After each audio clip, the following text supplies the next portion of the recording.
I'm the law here. Bow your head, you dirty scum. The cop's voice cut through the night air like a knife. He handcuffed the older black man at the empty rest stop. Two other officers stood nearby, laughing and recording with their phones like it was some kind of sick joke. They thought this man was nothing, just another person they could push around and humiliate, but they had no idea what was coming.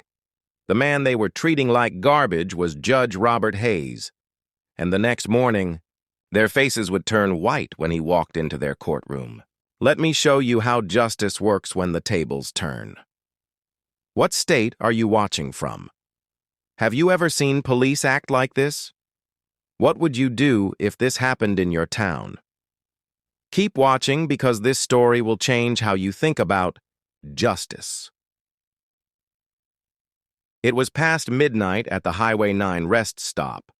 The place was quiet, lit only by a few dim yellow lights. Judge Robert Hayes pulled up in his black car after driving for hours. He was tired and just wanted to grab some coffee before continuing his trip home. At 58 years old, Robert had gray hair and wore a nice suit. He had been a judge for 15 years and was respected by everyone who knew him. But when Robert stepped out of his car and locked the door, three police officers appeared from the shadows. Their heavy boots made loud sounds on the concrete. One of them looked at Robert's nice car and sneered. "A car like that? You must be in debt your whole life to afford it," the tall officer said. His voice was full of hate. The other two officers laughed like he had told the funniest joke ever. Robert stayed calm. He had dealt with difficult people before in his courtroom. "I just stopped for coffee," he said in a steady voice. The officers didn't like his calm response. The tallest one, Officer Mike Davis, crossed his arms and stepped closer. "A guy like you driving this kind of car? That's suspicious. Old black. Man, dressed up nice, riding in style. Who's buying that story?" The second officer, Tom Wilson, started walking around Robert's car. He tapped the windows with his finger like he owned the place. "Yeah, something doesn't add up here." Robert took a deep breath. He knew he had to stay calm, even though these officers were clearly trying to provoke him. "You shouldn't judge a person by how they look," he said firmly. This made the officers even angrier. Officer Davis stepped so close that Robert could smell cigarettes on his breath. "Look at you, trying to teach us about judgment. Around here, we are the law. Your skin color tells us everything we need to know." The third officer, Jake Miller, pulled out his phone and started recording. "This is going to be good content," he said with a cruel smile. "Some fancy black man trying to act superior to cops. The internet will love this." Robert felt his chest tighten. He had heard stories like this from other people, but now it was happening to him. Still, he kept his voice steady. "Arrogance always comes with a price," he warned them. All three officers burst out laughing. Davis slapped Robert hard on the shoulder. "A price? What are you dreaming about, old man? Out here, you're just a suspect. Nice car, wrong skin color. That's all we need to know." Robert clenched his fists but kept them at his sides. He knew that any sudden movement could make things much worse. "You're abusing your power to hurt innocent people. Where's the justice you claim to serve?" he asked. "Justice." Wilson laughed. "Justice is the gun on my hip and the badge on my chest. You think some fancy words are going to save you?" What Robert didn't know was that about 50 yards away, a truck driver named Danny Rodriguez had pulled over for his break. Danny noticed the three officers surrounding the lone black man. Something about the scene didn't look right. The officers seemed aggressive, and the man looked calm but scared. Danny quietly took out his phone and started recording. He didn't know if anyone would watch, but he couldn't just sit there and do nothing. He started a live stream on social media, whispering into his phone, "This doesn't look right. 3 cops harassing one guy at a rest stop." Back at the confrontation, Officer Miller stepped closer to Robert's car. How much did this cost? I bet your whole life couldn't pay for it unless you stole it. Maybe I should report it stolen right now. Robert's hands shook with anger, but he kept his eyes locked on Miller. You can't just make up crimes because you don't like someone. Watch me, Miller said with a nasty grin. Davis suddenly grabbed Robert's arms and twisted them behind his back. The metal handcuffs clicked shut around his wrists. You're under arrest for suspicious behavior and resisting officers. I haven't resisted anything, Robert said, trying to stay calm even as the handcuffs cut into his skin. You resisted by existing, Wilson said, and all three officers laughed again. They forced Robert to the ground, making him kneel on the cold concrete. Davis pulled out Robert's wallet and driver's license, then threw them on the ground.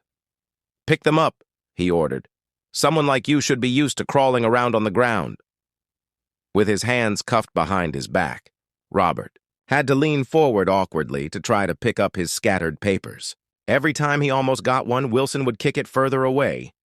The officers thought this was hilarious. This is how you belong, Davis said. On your knees, where people like you should stay. Danny's live stream was starting to get viewers.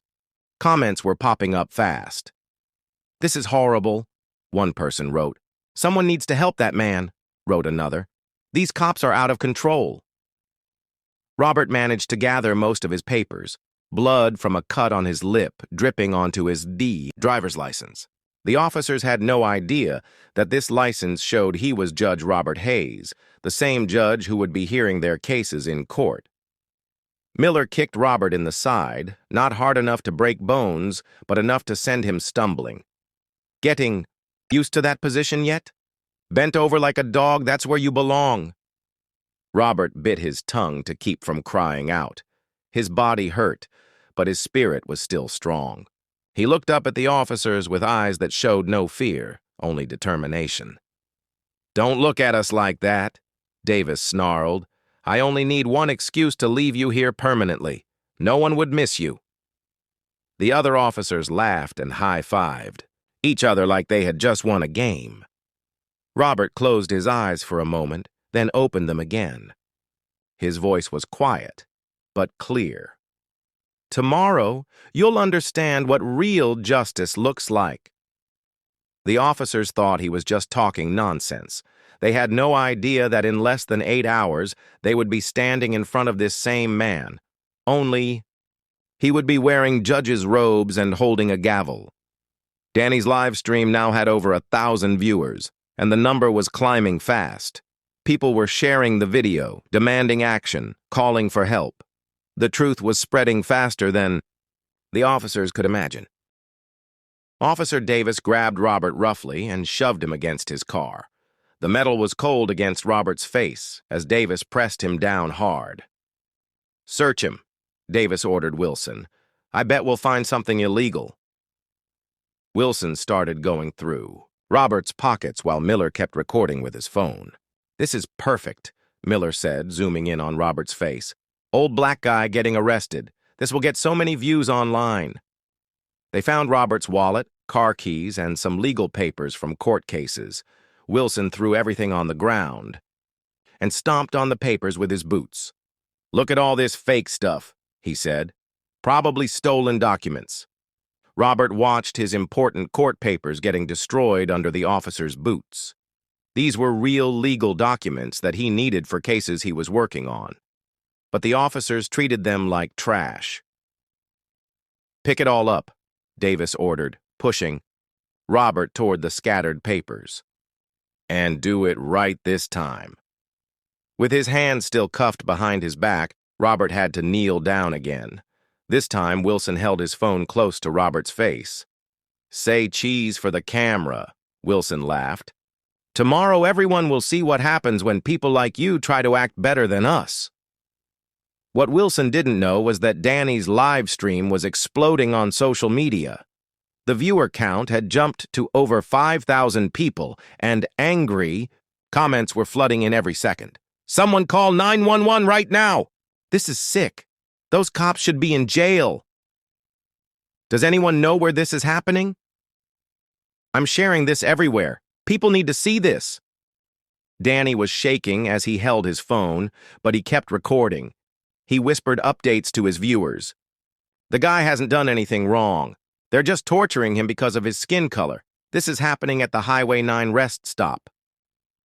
Meanwhile, news outlets were starting to pick up the story. Local TV stations got calls about the live stream. Social media managers at major news companies saw the video trending and immediately started working on breaking news reports. Back at the rest stop, the officers were getting more aggressive. Davis kicked Robert's legal papers around like they were garbage. "Look at this fancy stuff," he said. "Probably fake lawyer papers or something. You trying to impersonate someone important?" Robert stayed quiet. He knew that anything he said would just make them angrier. But inside, he was remembering every detail, every cruel word, every illegal action. As a judge, he knew exactly what laws they were breaking. Miller suddenly had an idea. "Hey, let's make him say something for the camera, something funny that we can post online." "Great idea," Wilson said. "Make him apologize for wasting our time." They forced Robert to look at the camera. Miller held the phone inches from his face. "Tell everyone watching that you're sorry for being a criminal," Miller demanded. Robert looked straight into the camera with calm, dignified eyes. He didn't say what they wanted. Instead, he said something that would be remembered forever. "The truth always comes out. Justice will be served." The officers thought this was hilarious. "Justice will be served," Davis repeated in a mocking voice. "Yeah, right. You're the one getting served right now." But people watching the live stream heard something different in Robert's voice. They heard strength. They heard someone who wasn't broken, even though he was being treated terribly. Danny's stream had now reached 10,000 viewers. The comments section was moving so fast it was hard to read. People were not just angry, they were organizing. Someone had already identified the Highway 9 rest stop location. Others were calling local police departments to report what they were seeing. News vans were already on their way. The story was spreading to Twitter, Facebook, Instagram, and TikTok. The rest stop injustice was starting to trend nationwide. The 3D. Officers had no idea that their faces were being broadcast to thousands of people. They were too busy enjoying their power trip to notice that their careers were about to end. Wilson found Robert's business cards scattered among the papers. He couldn't read them clearly in the dim light, but he saw official-looking seals. "Look at this guy," Wilson said. "He's got fake government cards and everything. Probably thinks he's some kind of big shot." If Wilson had looked more carefully, he would have seen that the cards read, "The Honorable Judge Robert Hayes, District Court." But the officer was too busy laughing to pay attention to details. Davis decided to escalate things even more.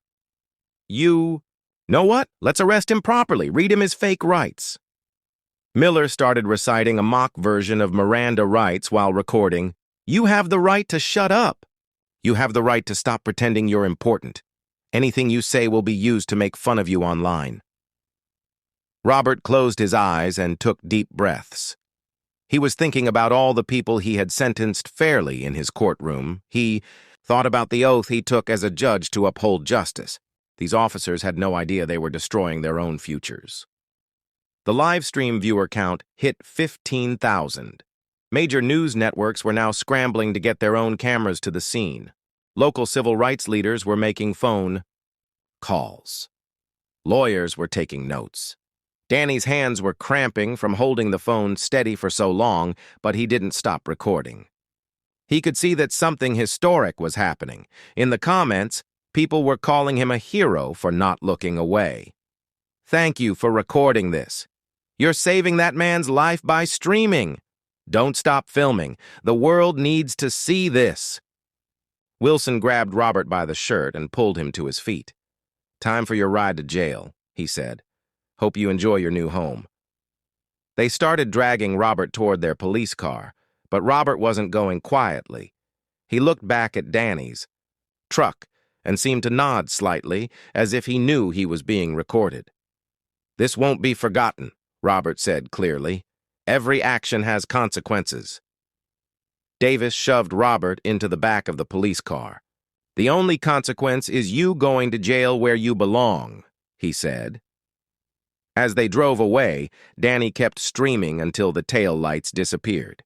His video had been watched by 20,000 people and was still growing.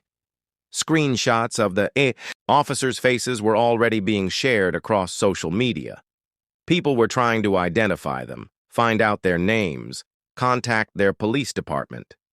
The three officers thought they were driving to the police station with just another arrest. They had no idea they were driving toward the end of their careers, and that tomorrow they would face the man they had just humiliated. But this time, he would be wearing judge's robes and holding all the power.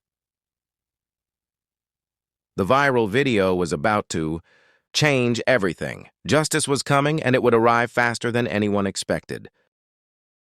The next morning, the police station was buzzing with phone calls. The desk sergeant looked confused as he answered call after call about the arrest from the night before. "Officers Davis, Wilson, and Miller," he kept saying.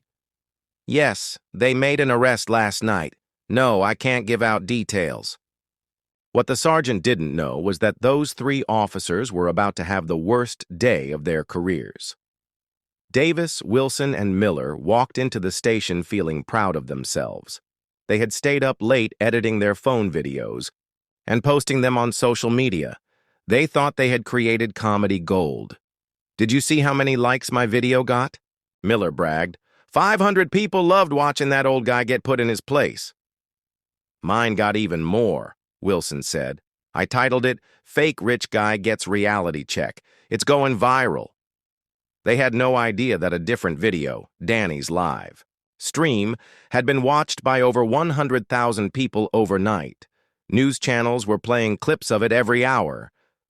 Justice for Robert Hayes was trending on Twitter with thousands of angry posts. The three officers were supposed to appear in court that morning for several cases. They put on their best uniforms and drove to the courthouse, still joking about their arrest of the year. "I hope that guy learned his lesson," Davis said as they parked.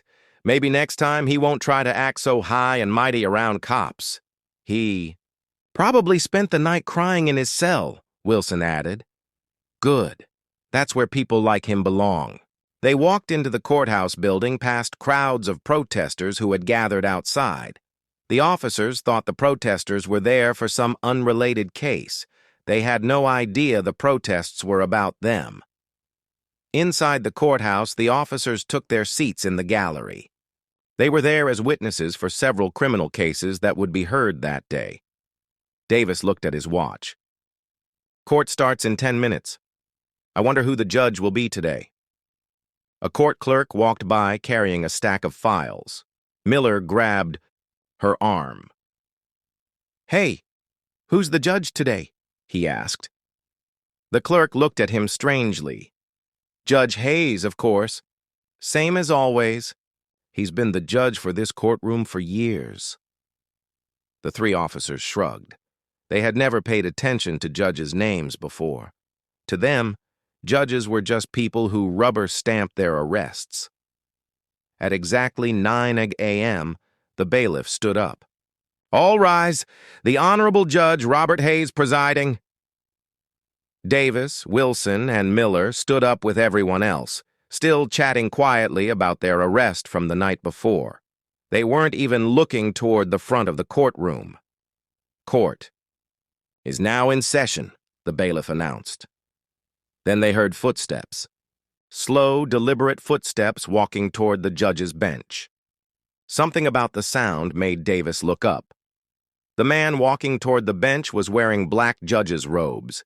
He was tall, with gray hair, and moved with quiet dignity. As he got closer, Davis felt something cold in his stomach. The judge looked familiar somehow. Wilson noticed Davis staring and looked up too. His mouth fell open. Miller looked next, and his face went white. It was him. The man they had arrested, humiliated, and beaten just 8 hours earlier was now wearing judge's robes and walking to the bench that would decide their fate. Judge Robert Hayes, the same Robert Hayes they had forced to kneel in the dirt, sat down and looked out over the courtroom. His eyes swept across the room and stopped when they reached the three officers. The look he gave them was calm, but it burned like fire. It was the look of a man who remembered everything, every insult, every kick, every cruel laugh.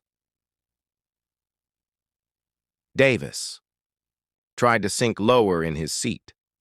Wilson's hands started shaking. Miller looked around desperately, as if searching for an exit that didn't exist. Judge Hayes picked up his gavel. The same hands that had been handcuffed a few hours ago now held the symbol of ultimate legal authority. He looked directly at the three officers and spoke in a clear, strong voice. "Before we begin today's proceedings, I have something important to address." The courtroom was completely silent. Even people who didn't know what was happening could feel the tension in the air. "Last night, 3 police officers arrested a citizen at a rest stop," Judge Hayes continued. "They abused their power, falsified charges, and treated that citizen with cruelty and contempt." Davis felt like he was going to throw up. Wilson was sweating so much his uniform shirt was soaked. Miller closed his eyes and wished he could disappear. "Those 3 officers are in this courtroom right now," the judge said. "Officers Davis, Wilson, and Miller, please stand." The 3 men stood up slowly, their legs barely supporting them. Everyone in the courtroom turned to stare at them. Court reporters started typing frantically. Cameras flashed. "You arrested me," Judge Hayes said simply. "You forced me to kneel. You mocked me, you kicked me, and you posted videos online thinking you were above the law." The silence in the courtroom was deafening. You could have heard a pin drop. "But here's what you didn't know," the judge continued. "Justice always finds a way. And today, justice is sitting right here." A murmur went through the courtroom as people began to understand what had happened. Some people gasped. Others started whispering excitedly. Davis tried to speak. "Your Honor, we didn't know. We were just doing our job." "Your job?" Judge Hayes interrupted. His voice was still calm, but there was steel in it. "Your job is to protect and serve. Instead, you decided to abuse and humiliate. Your job is to uphold the law. Instead, you broke it." Wilson was crying now. Real tears were streaming down his face. "Please, Your Honor, we made a mistake. We're sorry." "You're sorry you got caught," the judge replied. "Last night you told me I was nothing. You told me to bow my head. You told me people like me should know our place." Miller finally spoke up, his voice cracking. "We didn't mean it, Your Honor. We thought you were..." "You thought I was what?" Judge Hayes asked. "You thought I was less than human because of the color of my skin? You thought my life didn't matter? You thought no one would care if you destroyed my dignity?" The 3 officers had no answer. They stood there trembling, realizing that their careers were over and their lives were about to change forever. "Well, gentlemen," Judge Hayes said, raising his gavel, "it's time for you to learn what justice really means. Court is now in session, and you are the defendants." The gavel came down with a sharp crack that echoed through the courthouse like thunder. Outside, protesters cheered as news spread that justice was finally being served. The 3 officers who had thought they were above the law were about to learn that no one, absolutely no one, is above justice. The trial of officers Davis, Wilson, and Miller became the most watched court case of the year. Every major news network carried it live. The courthouse was packed with reporters, civil rights activists, and ordinary citizens who had driven from hundreds of miles away just to witness justice in action. Judge Hayes had recused himself from their trial, of course. A different judge would decide their fate. But Robert Hayes sat in the gallery as a victim and witness, watching as the system he had served for 15 years finally worked the way it was supposed to. The evidence against the three officers was overwhelming. Danny's live stream video had been watched by over 10 million people. Every news channel played the clips showing the officers mocking, kicking, and humiliating Judge Hayes. Their own cell phone videos, which they had posted thinking they were funny, became the evidence that convicted them. The prosecutor stood up and addressed the jury. Ladies and gentlemen, these officers didn't just break the law, they broke their oath. They broke their duty to protect and serve. They broke the trust that citizens place in law enforcement. He played the video of Officer Davis forcing Judge Hayes to kneel. Watch this man's dignity being stripped away. Watch him being treated like an animal. And remember, this could happen to any of you, any of your family members, if we don't hold these officers accountable. The defense attorney tried to argue that the officers were just doing their job, that they had reasonable suspicion.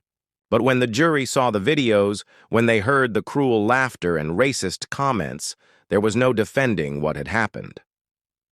Officer Wilson took the stand and cried as he testified. "I know we were wrong," he said. "I let my partners influence me. I was scared to stand up to them. I'm sorry for what we did to Judge Hayes." But his tears didn't convince anyone. The damage was too severe, the abuse too clear, the violation of rights too obvious. Officer Miller tried to claim he was just following orders. "Davis was the senior officer," he said. "I didn't want to cause trouble by questioning him." The prosecutor destroyed that excuse quickly. "So your defense is that you were just following orders when you kicked a man who was already on the ground, when you forced him to crawl for your entertainment, when you posted videos mocking his pain." Officer. Davis was the worst of the three. He showed no remorse, even on the witness stand.